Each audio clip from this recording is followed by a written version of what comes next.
Deminovia dokma hientama we ugwakpa umarovije umarovi autonomo emonobie ugwari na that one provoke no way am petition ni they can't even they beg and say all this year because they mention no this one not climb up beg I go still if Omomebo come I beg on my beg say money awa ni yeke vu I when we dey go ni ile ibinu ya ze get pa mo ya ye wo mi pa me voice ye ni na so agba Aiku Ebra Lagi Wami can testify, and so many of you.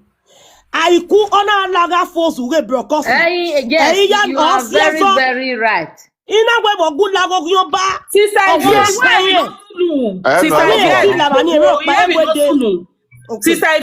know what happen. If why I'm not so no egbopo. No explain. Aiku na yo senior. Wa si e wo ton na bere. E kitare ma ti lefwa. Agwa we ka normally any ka agwa we metan kita mati e do agwa ti I see they go beg I don't climb go beg this picture that your face guy Baby Sky, where no, not I beg. Except person go for that second side though. It go show where. The second side though, it go show where. They say request, make any person come up. Okay, about pick it up. Now, I beg more wait, I beg. My person is there for I beg bring them up. Now, man, we not send a request. One by one. Oba Pikin, my person they send request and bring them up. That's on my send. Okay, on my send. If you send my for No, so don't forget 3 minutes of my. No, the sister Omomebo are there. Then I'll drop him so. Then we can. Okay, I think she there up already now. Omomebo no you to look by Boladi or do Obi Yegu. Therefore, yeah, she there and she be hope. She don't call her. And I should be hope. She be up now. I should be hope. I should be up, Ella. Ah. La and no, it's too many. Mama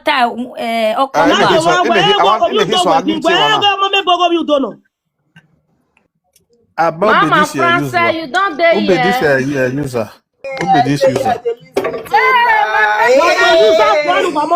Who be user?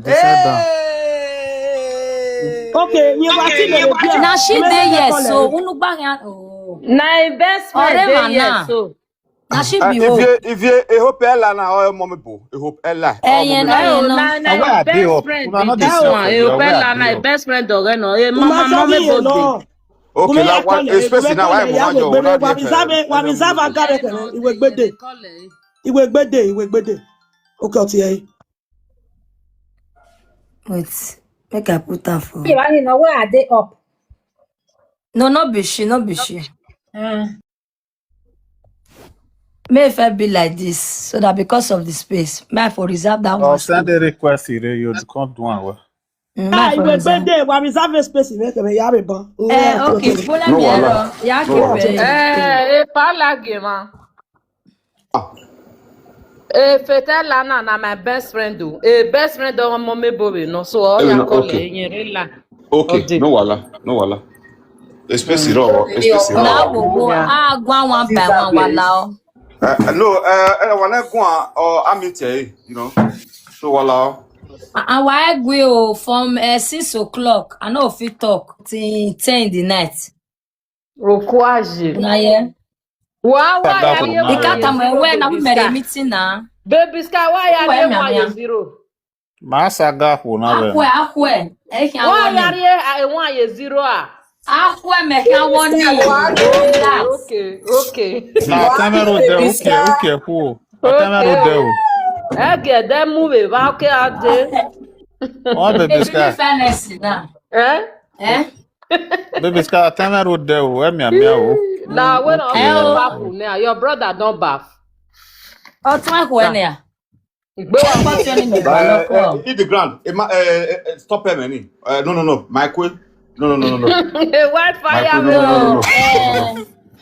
As I dey talk and they go loud. It's sister Gary. Only our Omomebo of our time. Oh, Wana be bokita ago duku na. E Wi-Fi ya kamudia na baba na baba Ekita na iri yefua. Ekita na orisana. Yana go duku. Omatin lefua. No agi so teme. Ekita mati be gbina nu we. Jesus. I just start ja. Asi mo. Nossa. Eu salo. Fini toilet. Que no me na. Ekita na, mabega ne ekita ma tu. Ekita na like iwe.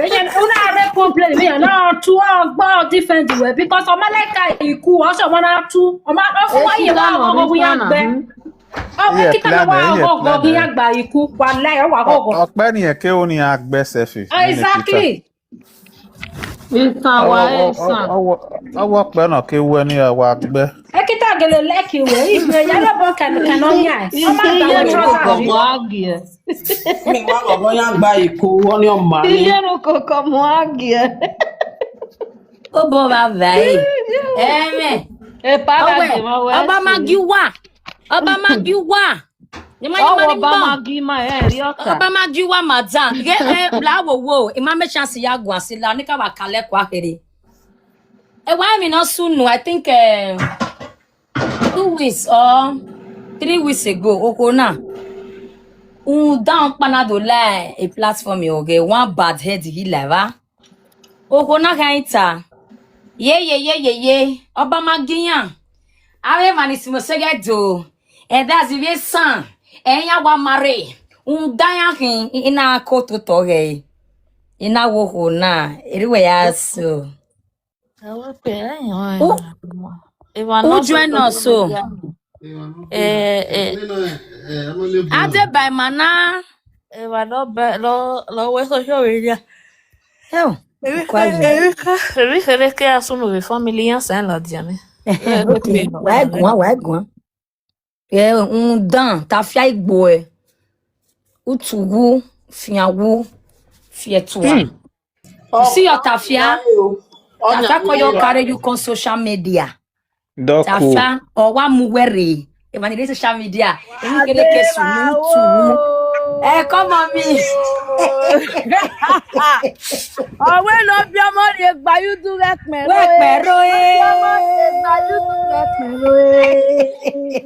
Omomebo day.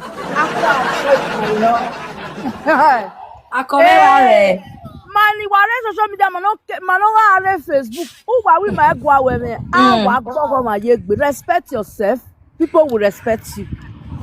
Many I make me allow tagbona ni ana we agbimobi. Emi ni wa yenu kokomo ilelewe o come me iwa to e fine. Because o do agbina o do ateme no mama o do ateme danyo. If you are we down you big girl. Me down cause also do wa me makan we. Wo egbe ni. Wa be to po be egbe ni se for make no agun se. You keep your mouth shut. Ina go kona even say don't prison na no egbe don maybe 4 days ago when you man yenu kokomo na o sa egbo o. Even say for kona e no be ma wa me na sunu. I me no man no kona ga ta ma wa ma gbagbo ma ba we ni tin ona iya wa me o pa no ma talele me. I was very quiet. Ima gwale me. If you are go o ma go intelligent o ma no re gbana o ma ne o danyo. O ma na gwa why because who are leru newe no ya gbe kan no sewe eyin ya gbe kan na ojo re ne oni ati waru awo pa mi aleke yo pa wi ye mi ati ejige olubalupa yo pa wi ye be gepo yo pa wi to ni pa wa u ni amewa ho won ya fi peye e mo do ba ni e mo do o ikanwe ka do e de ni amare ureva Ona wa mwe na mwe gala na goku na ugbeme ni ekita ni sef ekita ni be ekita o ma ewe when wa afie ekita ni fua ekita ni e ri ba e na ke na pa because dating ya wa te gbo aban ya te be gbo na ekita be different when e make it ekito egbe ni hin Waya wese, waya gwi. That's it. Yo, waya beba u. Iya riyan. Iya la gwedo gwani ha. Iya riyan. Hey, eko balo mejo. A gwedo gwan be do ari wae. Bi mane do ari u. Imaniya. Ari agbonde man ari agbon. O sa lo baju wana be jima. Be do ari wae bi mari u nu wari gbo fi ma ba. Da do agbon re. U rie ba ni ma rie nu wa. Wa kwe be ri mama be rie nu wa se because mani be do ma me ke dan. Me ke dan. Me ka tosi. Wa do ama. Iya do ama me kere na. Cause manu wese na ne gbe so nya be ale odo gbejo. O se managi be le gbe so kere. Salo banu la we owe so gboma ezogboma ezayewu. Me ka ye na o. But no wa pe even one platform na ila every time ya akoto to wa. Ebi yanu water is very nice. I like it. A side one me wese. Ami yan no beta we no Europe to ai wawae. Ai wawae. Dakelu wa mu. Oteme life France ne. Ano ye. Opala one. Ai la ani Estali. Estali life France ne. Estali ga obi Dazo lugbeze Estali iyon na wa. Yes, iyon ya kan wa. Life France ne. Ti kan post later ban. Even ta platform o no do pe. Anyway, ya yin o ma ne me be no la no ku wa la. Iyan ri visa nu wa. Egbe wo me. Iyan je ticket nu wa eyan. Emi na gbona is try your luck. Una la gbona, una won pa no to tage. Omomebo ore mo na ne o lala gogo o send request mo ajoduku. If you need one of Amsterdam. Celebrity ode ijenu gogo be swan. Ijenu gogo be swan. No. What's up, Putu? What's up, Putu? Baby Sky, what's up, Putu? Iye wo si won jewe ore so o ore so pe Omomebo no be here obi udo no gbebo she will be here okay comment section ba no di odukun na so she finish up reserve guy sister Ivy Akwe I go do AI for a queen of our town. Friend one not big one. Ijo. I'll finish up. The woman here we bossa. When they are Yenu kokomo. Mama. Yenu kokomo. We are no we data web bossy. Obi aron no. Obi don't know. What other? Obi don't know. We are no. If you Morocco ya oh wow. Obi aron Obi ogbe. No come back together no. You have play with ogbe people. It's in your head, Doma.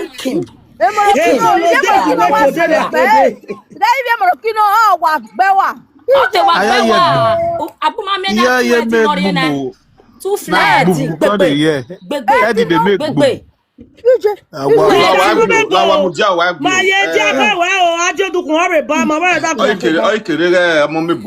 I boyan e ban we shoga na ikuna no wani bi we shoga ha she don't call she's here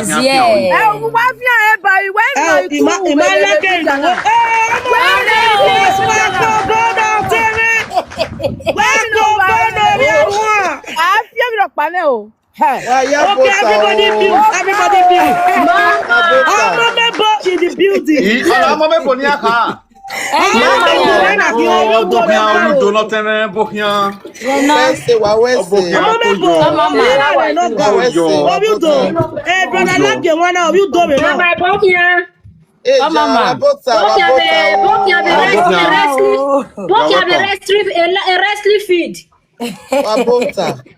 Mama, wana mi Aiku gbe e college play na mi egbe a.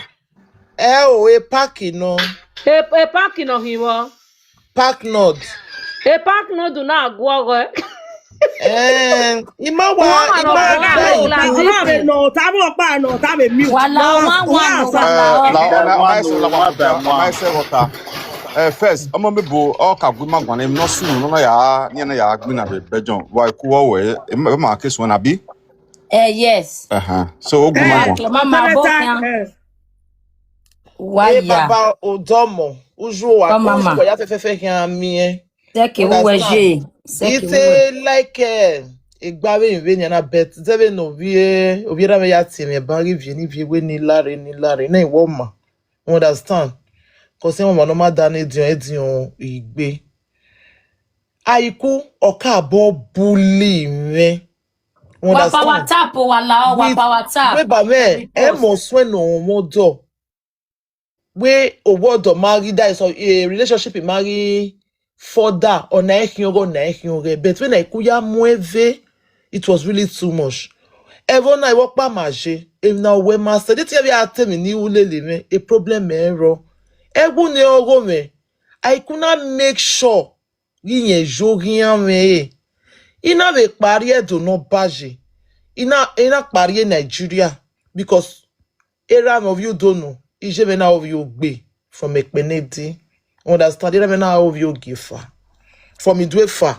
Understand? Era me carry. So ina ve pa. Ariye in Nigeria because Ijebo they na bielima e manage school. You know we see sebani na kajunu na moto ni ya to January omegbe ni ya ta mayan e na gele ya tu mayan we give no sunu yen na wo ke uge ya image. Suna you do. We na career wo na bieme. Okay. Only Ijebo de uge ya ina we mage anything uge roa. If na tana ima okpa ma eva.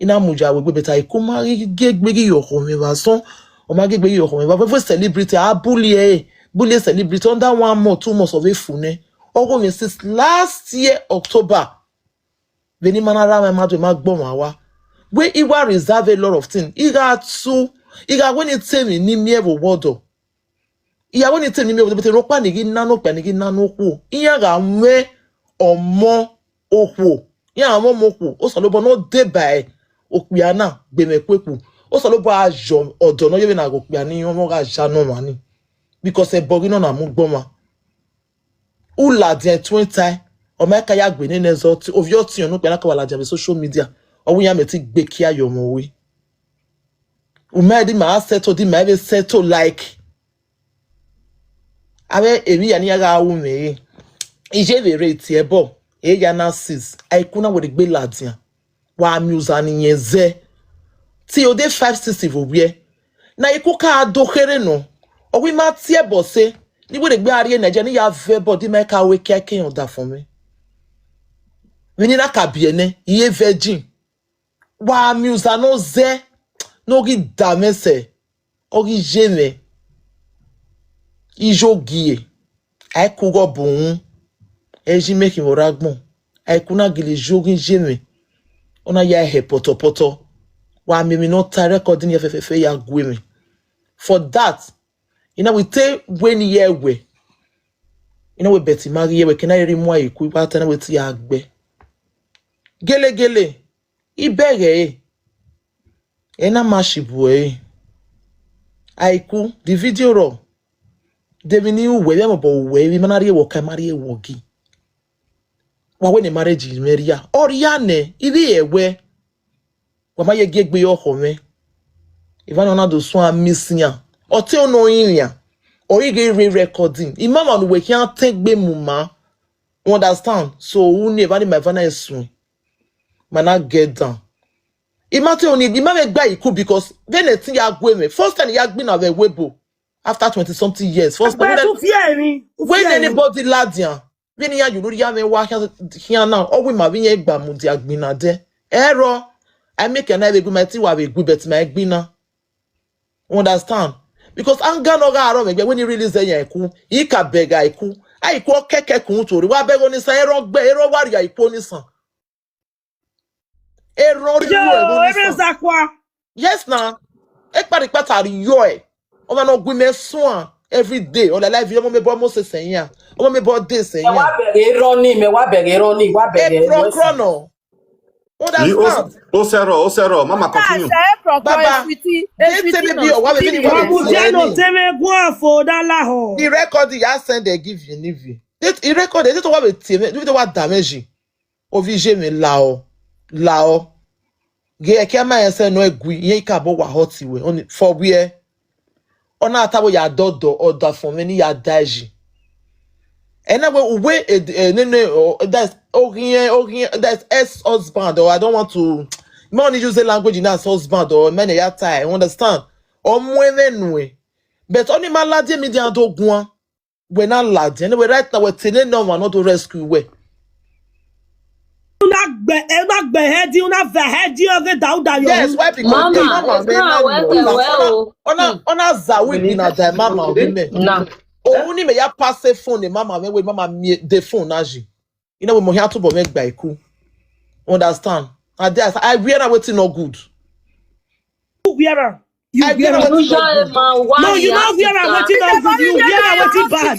Hospital, what we get now? La wamudia o salubwa. Intensive care. But a police or a ambulance in other areas because I wear or me sagging. Understand? I wear now waste and clean, so it's again about injure. So police night ambulance in ambulance because if not see it, yes, or tell le. And that was because any little thing like social media. Any magnetic baby your mebo. I'm magnetic deport me recording ya gweme. Understand? When maybe me ya day. No dey organ man na tamuwa. Ime be better man akin me ije Nigeria. Your ex-husband, Matemi Aiku, Aiku wa no. You we saga no my. Ya life flight. Matemi Aiku no. Because my ye ro mo kapa. Because ye ka be passing me Nigeria maybe to okpa ade. Where ye be where tashe be me ya travel eh. Be na dey man.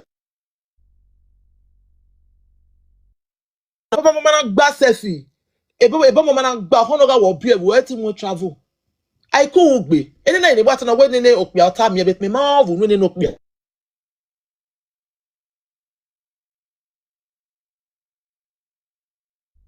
After Aiku na domana here we gbe na yi.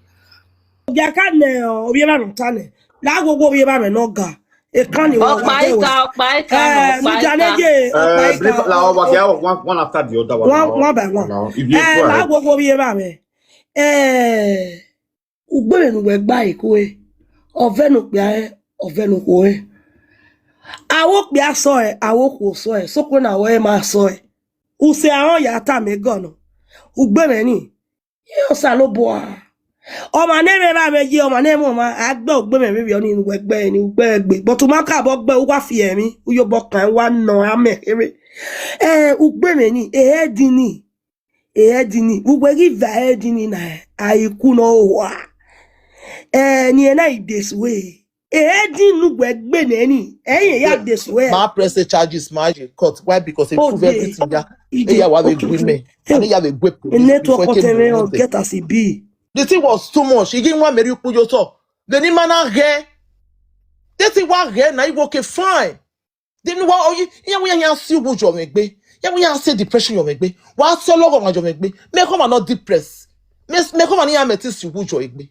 We may be a weapon at why you not do me wa. Or say ya agin ya ni bun. Iwa fiegun wa. Is there one woman boy egwan?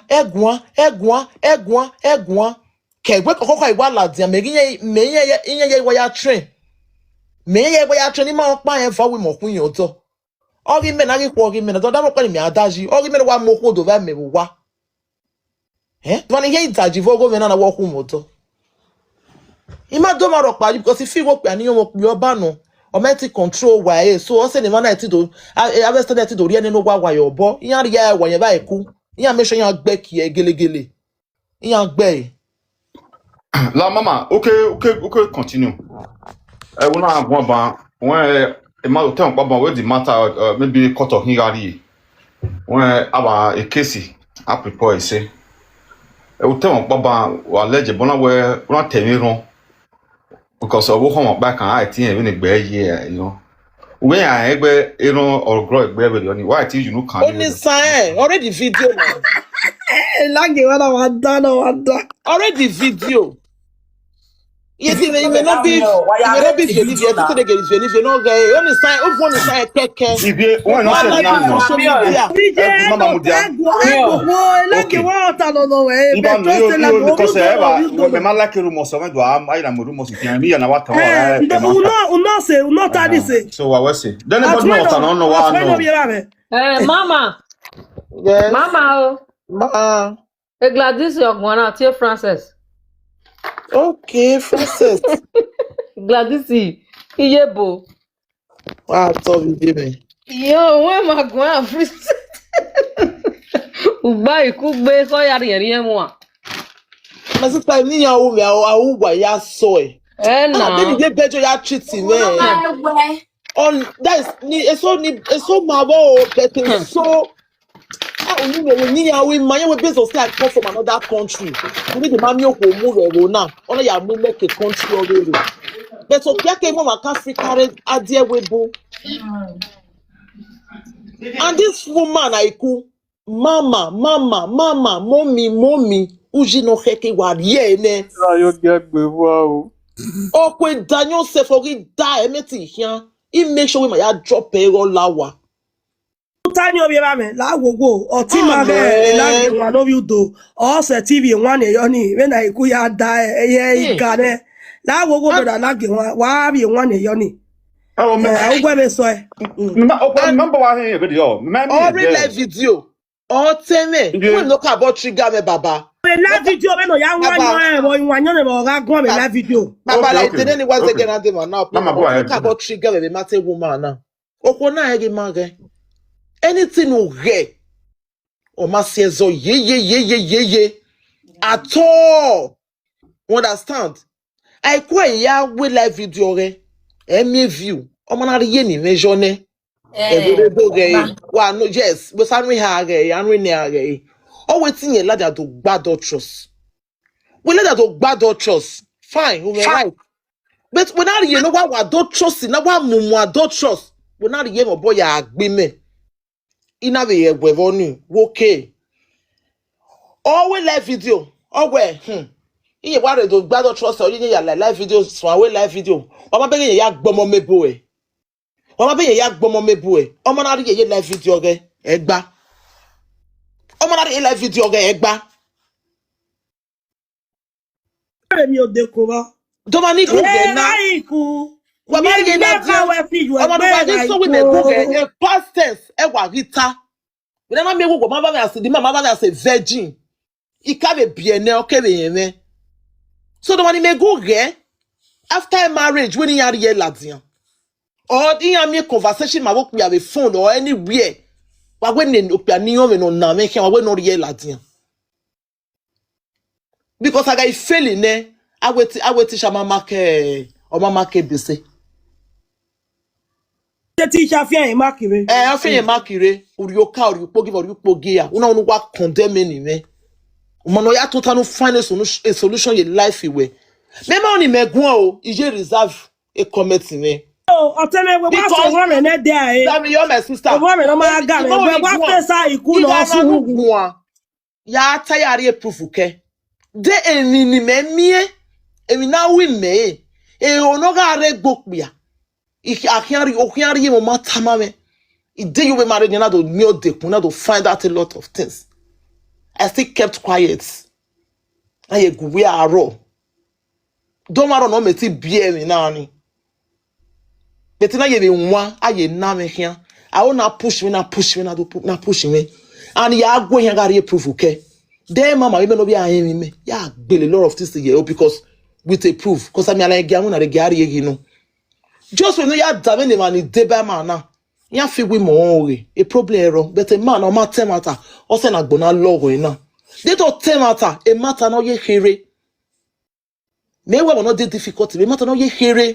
They to what matter. Ya se gboko no muri owa e ma na ya ata me ma wo se me no egeni ga gele o se me ga ge ni de da iga ni na te ya obi bo no kere o ga ti me bunye moko di owa oke mo si me di owa una mo la bedru e bedi ni ma buwe wie ba mi ma gui me lo be ya gabi palo wana kwiro gini gbe kena wa iriru Il me nous pêcherait, il va vidéo et prendre le brisero. Or il est ben, again il be le look more, and banana avec you we drop on a more women in the game no show. When I give one was anything. But it don't get money book, my funky go meru wa. Omomebo to Omomebo wa go Omomebo wa dog ni wagana. For the then no penny we no ladian. No one make a speech. On ego no. Emi ya no ta oge no. But he mu ija wegbe. But when he has zomo bobekun. When I ku zomo bobekun. Didn't wevana now. Yeah, so bobekun. He hospital the agbo. Eribi do ya tell me what be mama. Iyema ye ladian. Sister Aiku. I saw you be mama. I don't know you.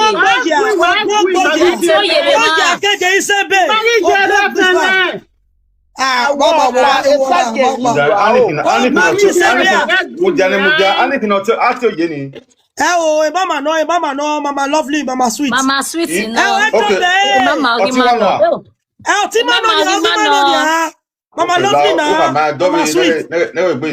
Iye favor no, mama favor. Mama favor no. Okay. Mama favor ade. Mama favor bye egui. Baba egui. Ogun gbise. Wekawe bossy there before because he had the ayo ye boom. Boom, he had the flow. Baba when we not see we may do when we vote so what take a picture mama no ken him a woman nene but nya we me be understand yeah we bring am jolly daughter we bring we na one and ototo ije opa esi mi ona igbe mi ori me no na igbe mi ori o se yen na ya gbe e die Baba understand now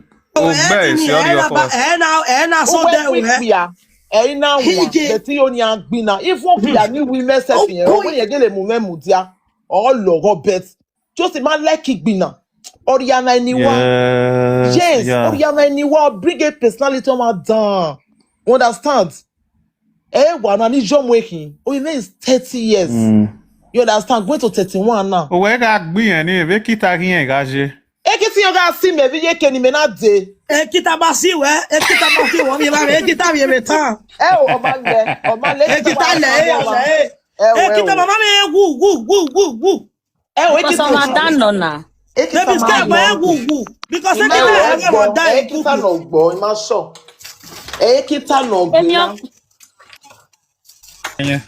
ekita kale ekita ni wa ekita ma le ekita ga leli me ekita ga danya myself understand when no say ekita ga danya wo te la lo egbe wo se no ma gba iku àwọn wa mo me boye karu opa no agbe onu wa mi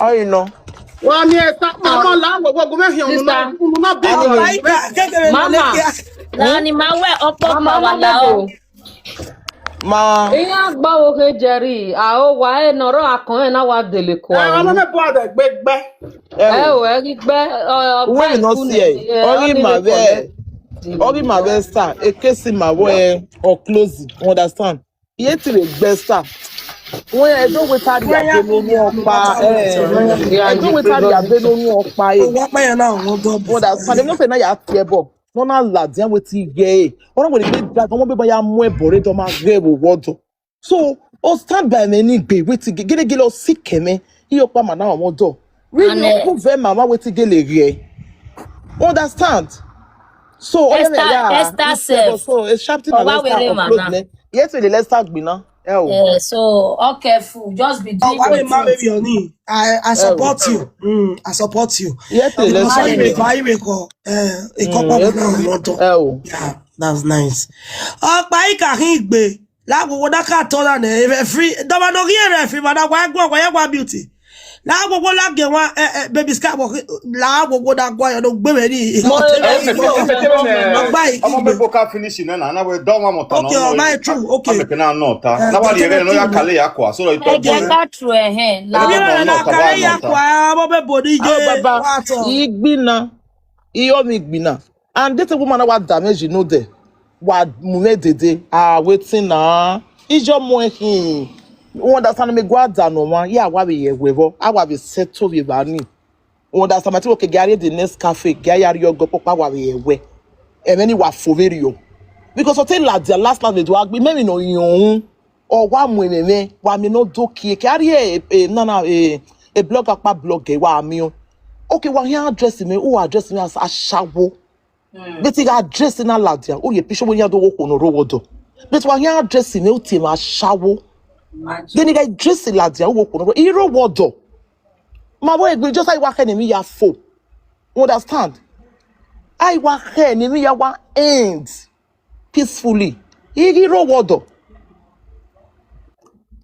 o salo bo e bo panyanyi iro wodo and a man here wa me na yakpo we e we gbedu we time e go cow e get na my let me dia women we gbe ya e o and it when it ya temiti mo se on you say na gba ikuswe Aiku egbe di man wa be mo eve no problem but Aiku we gbe ninu pia and ninu pia o ma kole wuyen ma gi Aiku dori ge do ma gi o ma kan mi ogun yen ma gi yaro o be ka me police no do we di ma o gi yen police na no we wa go gbe very no we police o we o da fun me ya ta we the husband o gi yen yen do we police na wa press the computer mi na khara kwa na begezi ma yen na iwoke yen na we yan ati ma so me be ready so igi gbina baba digbina ni gbina do offend them and go we ma gbina ye ba me we tu fi Aiku emi o ma gbina ni we agwa Aiku gbina o yara gbon o we fi emi e Frank Victor no mo mi me ladian omo so tai seke mudia no tai seke no tai se ona ewe so te o pepe Frank Victor go na ladian no do saga Aiku we wetin dey happen or this is too much wetin owo na bugbe na ona so bi asaga Aiku te zo mo bobekun fake account iwaro bi Aiku iyan women no fake account iwaro bi Aiku iyan women no could you believe ke Nigeria re iyan na gang ina ya report me my police where eri mu pishe na rigbe na right yo itiera webo this me ka me beni ebo ya leyan ya fefefe o agele ime ni elin of pishe yan no ma wo no ma gbaru right yo mo ga mo gbon imu ebo mo gbegbe me iye tie o yana gangare police station make a police to send in a letter or when you make proof of your or we so the June 3rd or when you do report me police like me the case is closed when you me say yana gang vevona those are the people they may respect when you me so kidin wa ni wu ya wu wa ma be gogo ma ya wu ai leru na to ba mi jo wodo do ma gala la were gbe di ma we mani me we be mani me then why si ma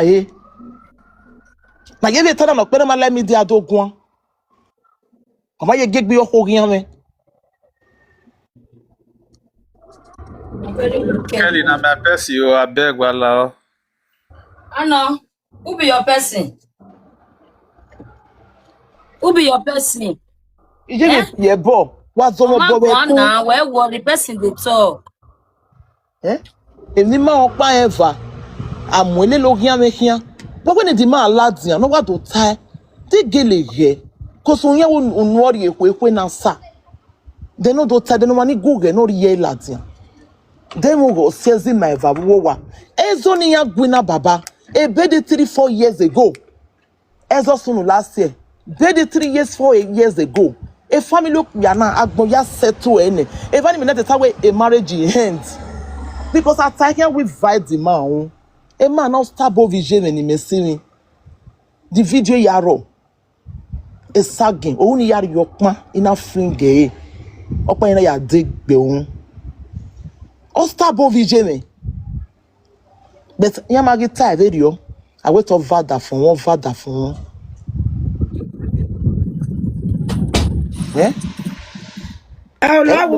where did you dog Aiku? Understand? Okay. Esti no bro. Uda o te a o vo me te a no but e o vo me ya. O ma so wa ga me o ma me nyise. Ebode. No we asun wuyo ya fun ya wuyo ebode no ladi on do ladi. Iyogun ko re ya kwa ebode. You understand?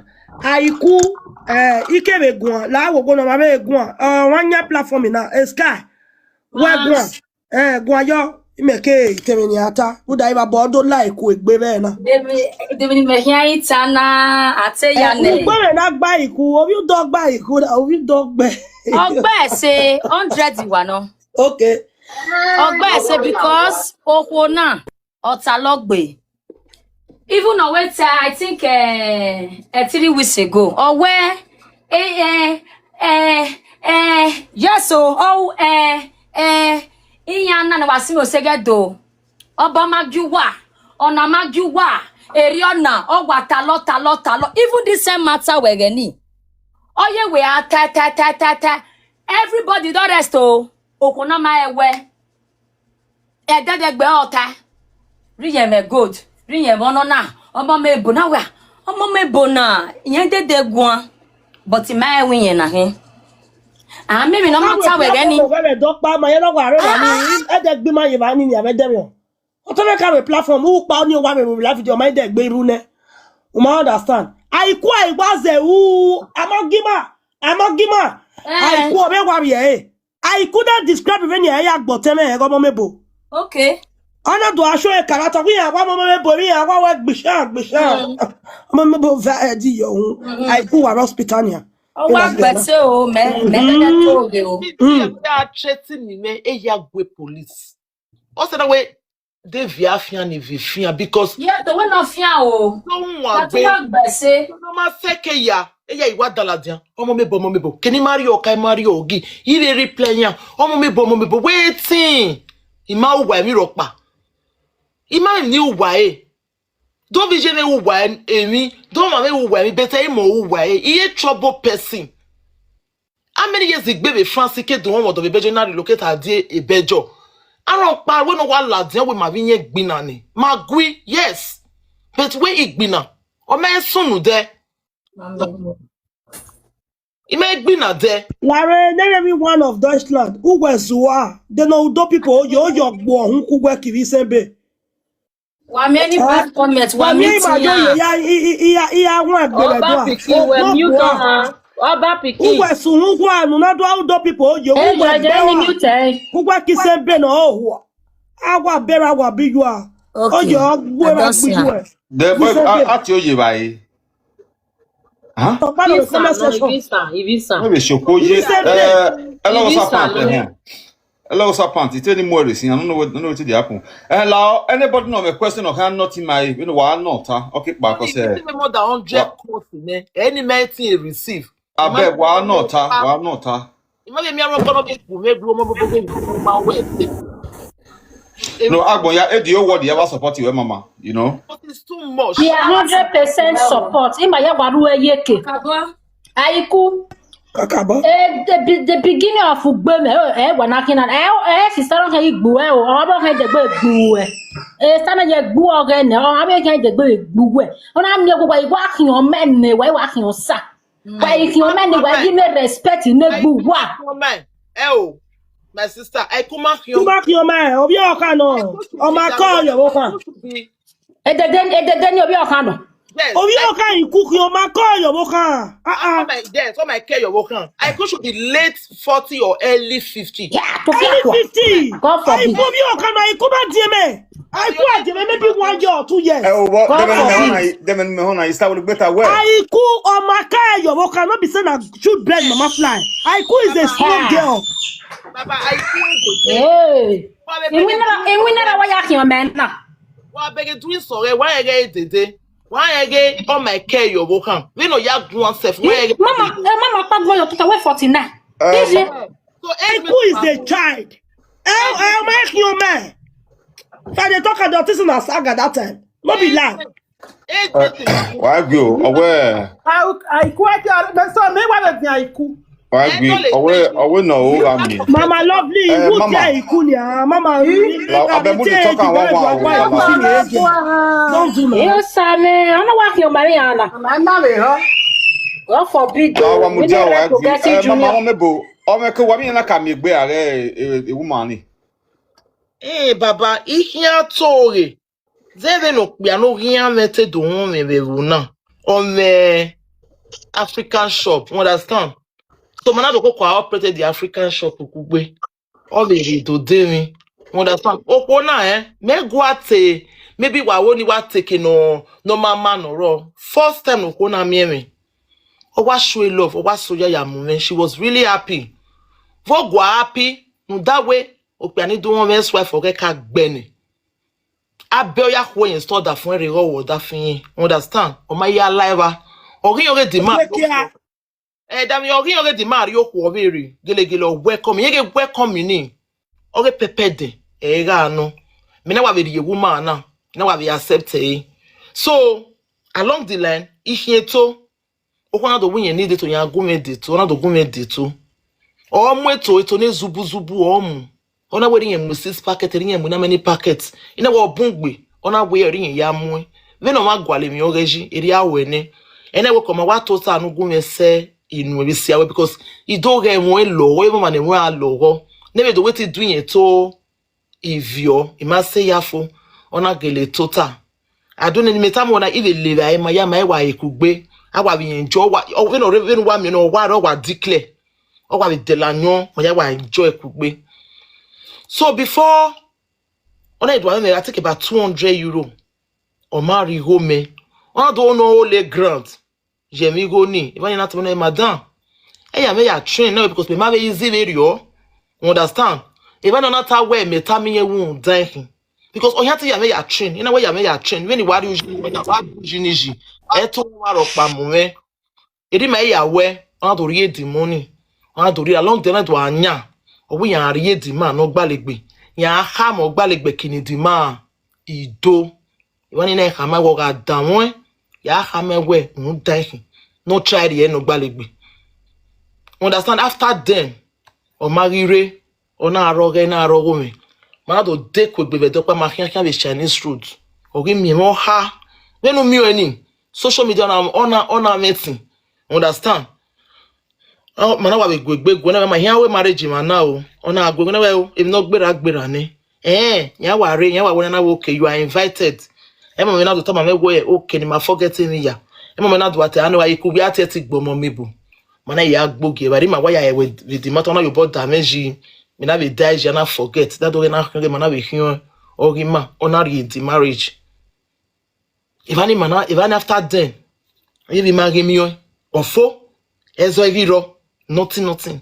It was surprise for what la media. Or wait the man tinye gun. At least can I move it to me. Omomebo was soon de niona. Umabe to the next thing. I couldn't was one young me. Talori. Talem no masunu. Or we vanny a kid dinner. If any kid, so to know the area shop be demon ya real life video. Your man know what we mudiake. A woman na team and shawo. Ona be atame of ye demand. We no boom ya diowa. Because of address on your man, because you by stake him, just what dress or error, or person not to ask him that, or it may not tear police. No come police we can rape ye. Gay, he can who ye. A yard where could have a good police. Understand? On us one dweya. In a way, we were upon us Seveniana. We were upon us Seveniana. We no tell us, say, in Malaja do reply one day until the yari very yakpa mana yari seafood 4 o'clock appointment in my mana say before Exactly, you can't tell me now, mama. Yeah.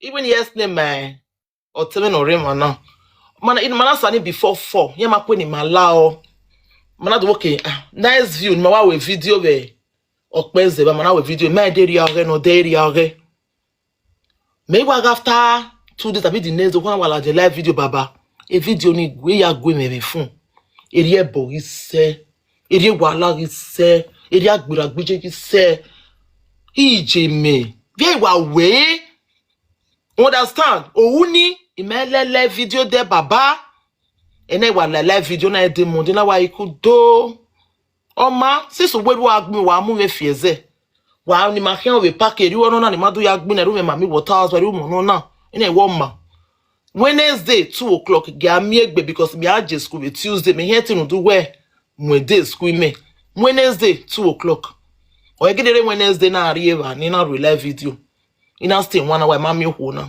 iribe ya adi understand before doc pa igna do live video jo na be temi na do la we the live video we dere oni na do we tale me here that was the end the wa be ya ewevo because man iri egbe me social media thing understand so iribe do ya ewevo still on still okuna mazomo bovekun owo pia na mu ni na we be ewevo taese o mazomo bovekun do fear de ne na whenever bo wa ge aso ya la o if e kakata wa gbege we Omomebo na let you live owo ni ra me bi je me khian me block e mere ni ni mana o pa ma eva e me okuna ewe ni khian fi kakata be rovi me agbe here ti wa like me agbe here ti wa be like yin understand that do ge me no gbina ni say we the Omomebo you need rest owo no gian we khian we ni je me khian no do keke na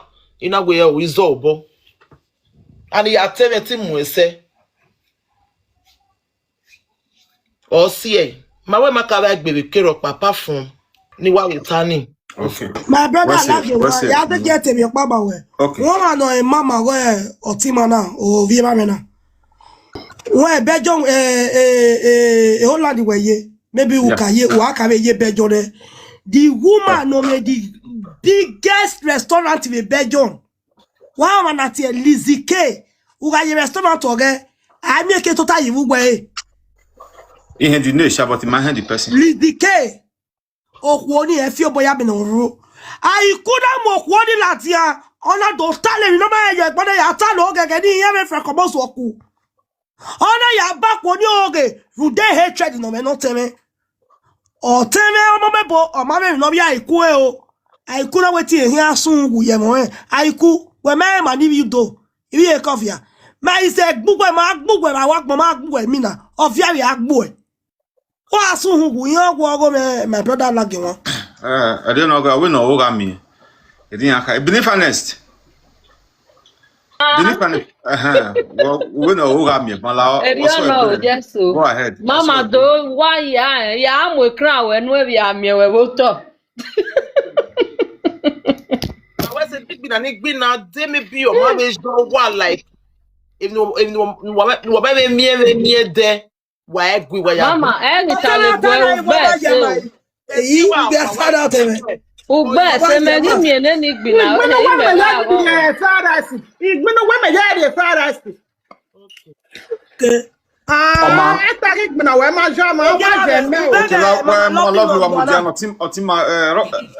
Hello, Serpent. My boy that otemo biye. Hello, Serpent. Talk to us now. Meet me. Talk to us. No, when I talk first now. I mean, why can't person come up? No. I say you just come up. Come make your submission. You talk. Okay. No, for this woman. So, okay. Now, good afternoon. Or now, good evening. You're on a day. Okay. For the reason why would they celebrate the way you beat this woman? So me, I see this woman well. She always on the wrong side. Make the viewers take clear now. We know they like people where they against Edo. If you are always on the side of people or anybody where they against Edo people, where they for they talk about Edo bad or they want the trauma to their father, the day they will beat you, we go they celebrate and they celebrate this woman. So I don't really see this woman like that. I don't see this woman for drag and violence platform one day, trying to bring the father that they talk history where you don't know. Me no cause this one history. You understand? Make the viewers they learn, so they celebrate and say they beat her. In case you see catch any of una for all those stupid people platform, the day they see beat una, when I go see touch una, we go see key goat put that they will they celebrate her. E.g. people like the Yoruba platform and the rest of them, even that Frank Omos was so once now don't become their friends, we don't become an enemy. Now I make this woman so well there, so she's always against where they are talking against the Edo people. Negative ways. You understand? Make una pick am. That is why that person call Allah that thing for you just now. They tell us say no talk am for here. Once you are always against the Edo people, you are enemies of this platform and anybody's way they here. Yes, cause wetin you wan cause. According to wetin my sister talk just now when he say the lady dey always talk say who send una when I dey fight for Edo people. They send us. Once you catch any of una, na problem go still be. We go put am for una head. We go disgrace una. This one all good though because this one never too go far. If you too go far, we go naked una for una picture. We go make una know say they send us. Make una the power tap is too low, please. Make una dey hear now. Just watch. Power tap, share and repost. At your why. Make una dey hear now. People like the Frank Victor, the Yore and the rest of them. This woman they say for broadcast I don't want to mention your name. All those Ogyomba platforms. They see for people where they talk down against the Edo people. Although you don't reduce and you don't stop her, but you see they talk anyhow small. And that would be the reason. And she don't call the lie for people head. Like the lie way is spread for this lady. So this lady na Edo person. For she to call a lie for her head like this. Where she don't know anything about. That means she dey for Edo people hand. We no need that kind of person. That kind of people na our enemy. Now that one me want first talk now. Make her mute first. Now do well. Okay, hello Serpent, you do well. Mo dey do one after the other. Ile binu. Ejo, Domo, I greet you, mama. Hello. Ese o kebuwa. Mama, Omomebo wa we say ko gelere me. Me mo bo me ni atayo because Aiku na. Okpe ni meke ya o ya re na wo bo awa kuna. Meta wo bo awa no bo hana ba yan. O boy wa ma yan de opopa. Because me know une picture no ya mula dianu there. Otima go egun ona di bogbera tima ebari na tawe ya ishoti me mwe bi megba Iku. O boy die dey.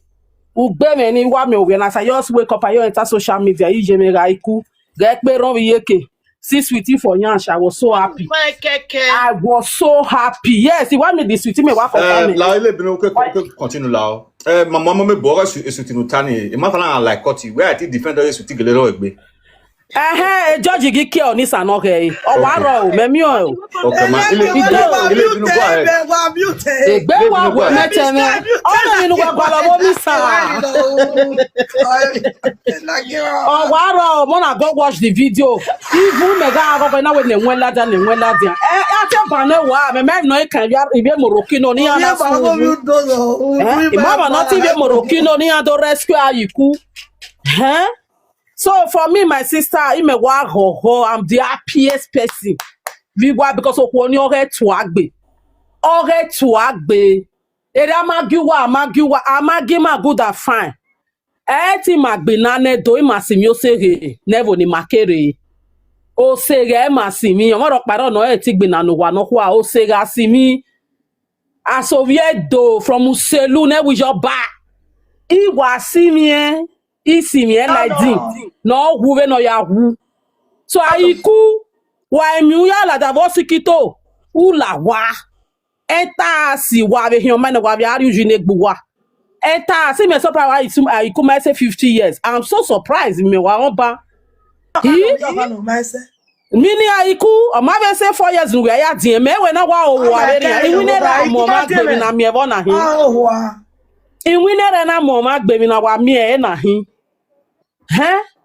So we no la mi we no la and the case if record the case ni agui do ma no ma yen ya be mo picture social media de robo o be fan we na re nyere no na ere no o ya mi Igele wa gogo, my sister. Him I want support you. Omomebo, him I want support you. In short, you are our lover. We are going to give you crown. You are blasted the day down in all la wa. Egbe we bo awo wa ni wari Nigeria. Why got disgrace no man? Aredi ayan, agobono pa yan, abo rion password no gbe o. E de na wo picture ya dem mo ebo gba Aiku na mo ebo gbe na we tun me yan to gbe. Un na to gbe. Idiot. Imagine if you are buried with social media with a Is that not a disgrace? Eh? Ave tenekere uwe la wama we na we ma se. Where in at your hair? Where wa bioma? Where wa fin? Where wa remi? Where in at your hair? Even me wajena na we ndi ma wa gba me so bad belle. You wa do mwegbe na ni saloba me na eyan wo mo yomo. Igboa. It's very bad. Gele imio na imio media bo te no ga tene edimi ga te try Aiku me ya gwale platform lady na me na ga gwale platform mama Omomebo hin me ya na to me na ga je ku eyo ko na iye ga vie re ni imio ime je ku e ko na emi ni ya Olivier do so emi nu wa we ma okwa owo ma mo ma nu wa ya ibado we yo ma gbe ma ovie do no smb ovie do no wala ibe la wala ovie do no wala ovie do Aiku hin no gbe wa gbo de down esa ti mi wo bu wa ara wa ya we wa de. So my sister will not regret ambo. Also mana why invite where you are highly respected. Them mana mu we are diwa. Google ba Aiku say who beg you social media na eri ma ya agbuwa ya agbuwa. This ugbe is just artifated. Unuwa ati juju wa nuwa ga ye do yore nuwa beg nuwa ma beg wa ga ta wa ye saga wa ma we kamata wa saga ma wa ga ri o ge mu me ba eri agwa ya agbuwa no pa gbe we do na agbada na kaso wa yen keso wa o ira na do la de ho emu yan ma we yan owo yeah, oh, if you na be do ate, if ma wa be we wa afio bogo do na so an praise vie san. Ona e wa hin vie san under 2 seconds. O yiro wa ma we mi ro pa. Wa people dey where they wash you now. In short, the one wanna not know, we know now. Na many pass. E mani ma wa. Nu wa na many pass. E do boy ya wa. Do boy. O mo pa me wa ho ahe na na igagbe.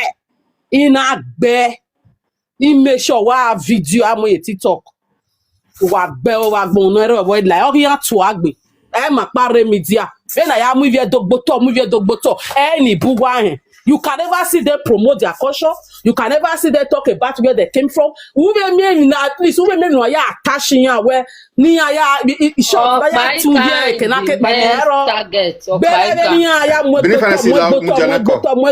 gboto ke na we yan se ke na mu yan ma se. Very bad. So me yo we mama Omomebo we say o we wa win award. Well, one win award, my sister. Where say because of no get bully we saw the video. Nobody no ever know how we mommy no woni uwe. If we may is Omomebo no me na ya agwadu we here. E me ya de kun we better. So where say it's very bad. What is it? My sister, kudos to you. Kudos to you. Do you know what is that? Me mati e rote mari. Do you know what Omomebo got working away? I know. And